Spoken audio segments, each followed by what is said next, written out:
Hi hello with கார்னியில் நான் உங்கள் கார்னிகா கோயம்புத்தூரில் இருந்தேன். ஒரு குட்டி கதை கேட்கலாமா? அதாவது ஒரு ஊரில் ஒருத்தருக்கு பயங்கரமாக கோவம் வந்துட்டுருக்கு. என்ன பண்ணாலும் சரி அவர்னால அந்த கோவத்தை மட்டும் கண்ட்ரோல் பண்ணவே முடியல. அதனால நிறையா விஷயத்த இழந்துட்டாரு.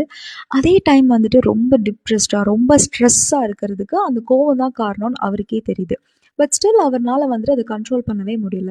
சரி என்ன பண்ணலான்னு யோசிச்சுட்டு இருக்கும் போது தான் அதே ஊரில் ஒரு துறவி இருந்தார், ஒரு மாங்க் இருந்தார். அவர்கிட்ட போயிட்டு சரி நம்ம பேசி பார்ப்போம் அப்படின்னு சொல்லி பேசும்போது எனக்கு பயங்கரமாக கோவம் வருது, என்னால் கண்ட்ரோல் பண்ணவே முடியல அப்படின்னு அவர் வந்துட்டு அந்த விஷயத்த சொல்கிறாரு. இது ஒரு பெரிய விஷயம் கிடையாது, நம்ம மெடிடேட் பண்ணால் ஆட்டோமேட்டிக்காக அவங்க கோவம் வந்து குறைஞ்சிடும் அப்படின்னு சொல்லி சொல்கிறாரு. பட் ஆனால் கோவத்துக்கான அந்த ட்ரிகர் பாயிண்ட் என்ன அப்படிங்கிறத அவர் தெரிஞ்சுக்கணும்னு நினச்சாரு. அந்த மாங்க்கும் வந்துட்டு சரிங்க எல்லாருமே வந்துட்டு மெடிடேட் பண்ணுறாங்க, நீங்களும் இவங்க கூட சேர்ந்து மெடிடேட் பண்ணுங்க அப்படின்னு சொல்லிடுறாரு. அதே மாதிரி உட்காந்து பண்ணிகிட்ருக்காரு. ஸோ பக்கத்தில் வந்துட்டு ஒருத்தங்க பேசுகிறாங்க, ஈஸியாக டிஸ்ட்ராக்ட் ஆகி பயங்கரமாக எந்திரிச்சு கத்திடுறாரு. நான் தான் இங்கே மெடிடேட் பண்ணிகிட்ருக்கேன்ல, இங்கே ஏன் உட்காந்து பேசிகிட்ருக்கீங்க, அந்த சைடு போய் பேசுங்க அப்படின்னு சொல்லிட்டு அவரை திட்டி விட்டுடுறாங்க. அப்போ தான் அந்த மாங்க் ரியலைஸ் பண்ண ஆரம்பிக்கிறாரு. ஸோ இவரோட ட்ரிகர் பாயிண்ட் எங்கே அப்படிங்கிறத வந்துட்டு யோசிக்க ஆரம்பிக்கிறாரு.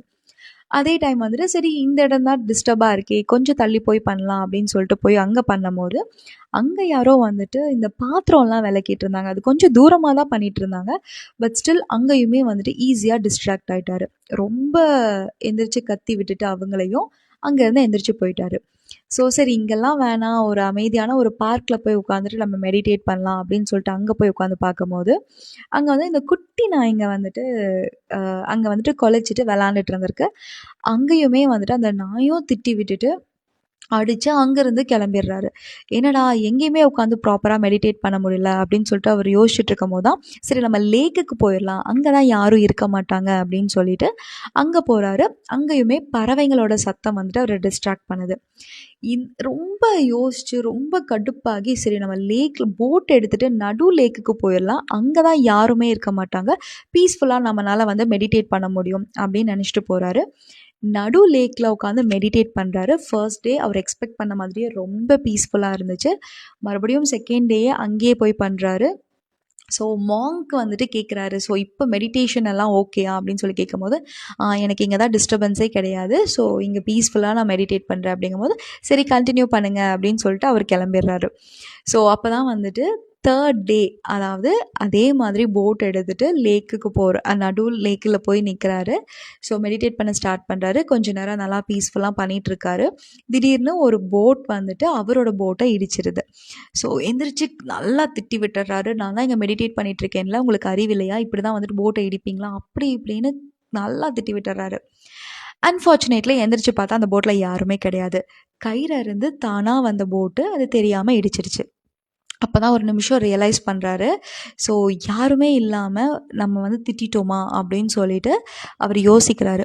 அப்போ தான் அந்த ஒரு சுச்சுவேஷனோ இல்லை பிளேஸோ இல்லை அனிமலோ இல்லை ஒரு பீப்புளோ நாளையோ நம்ம வந்துட்டு டிஸ்ட்ராக்ட் ஆகிறதில்ல, நம்மளுக்கு கோவம் வர்றது கிடையாது, நமக்கு டிஸ்டர்பன்ஸும் அதனால் ஏற்படுறது கிடையாது. It's all about our reaction அப்படிங்கிறத புரிஞ்சுக்கிறாரு. நம்ம கோவப்படுறது mainly because of our reaction. நம்ம எப்படி ரியாக்ட் பண்ணுறோமோ அதை பொறுத்து தான் அந்த சுச்சுவேஷன்ஸ் அமையுது. ஸோ அதை நல்லா புரிஞ்சுக்கிட்டு அவர் மறுபடியும் அந்த மாங்க் கிட்டேயே போயிட்டு நான் இங்கேயே மெடிடேட் பண்ணுறேன், ஸோ என்னோடய ட்ரிகர் பாயிண்ட் என்னங்கிறது எனக்கு புரிஞ்சிருச்சு அப்படின்னு சொல்கிறாரு. அந்த மாங்க்கும் சிரிச்சிட்டு அதனால தான் நான் உனக்கு இவ்வளோ பிளேசஸ் வந்துட்டு நான் அக்ரி பண்ணேன், நீங்கள் எங்கே வேணால் மெடிடேட் பண்ணிக்கலாம் அப்படின்னு சொல்லிட்டுன்னு சொல்கிறாரு. ஸோ இது உண்மை தான். ஸோ நீங்கள் யாரெல்லாம் ஆங்க்ரி பேர்டாக இருக்கீங்களோ this story is for you. அதனால் யோசிச்சு பாருங்கள், ஈஸியாக ட்ரிகர் ஆகிடாதீங்க, ஈஸியாக ரியாக்டும் பண்ணிடாதீங்க. யோசிச்சு பாருங்கள் எதனால் அப்படின்னு சொல்லிட்டு, அப்போது உங்கள் கோவம் கண்டிப்பாக குறையும். ஸோ ட்ரை பண்ணி பாருங்கள். இன்னும் நிறையா பேசுவோம். Just stay connected with me until that signing off from Karnika.